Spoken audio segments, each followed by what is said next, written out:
Sophia Antipolis. Samedi 13 mai 2017.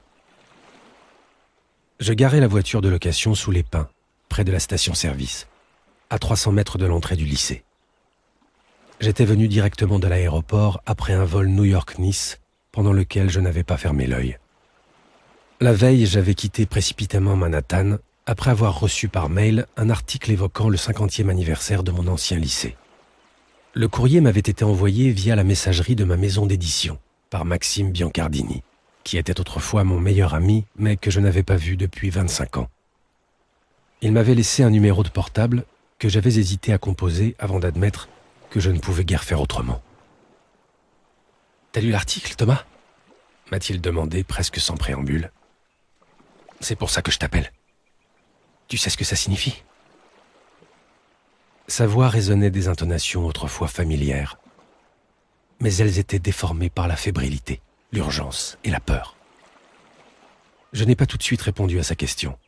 Oui, je savais ce que cela signifiait.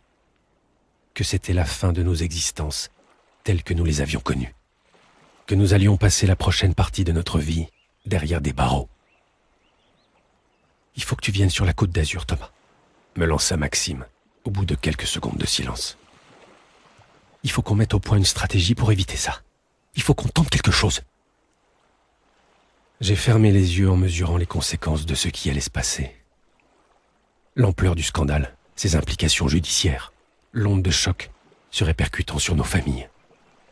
Au fond de moi, j'avais toujours su qu'il existait une probabilité pour que ce jour arrive.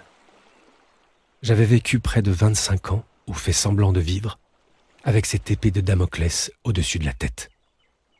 Régulièrement, au milieu de la nuit, je me réveillais en sueur, en repensant aux événements qui s'étaient déroulés à l'époque et à la perspective qu'on puisse un jour les découvrir.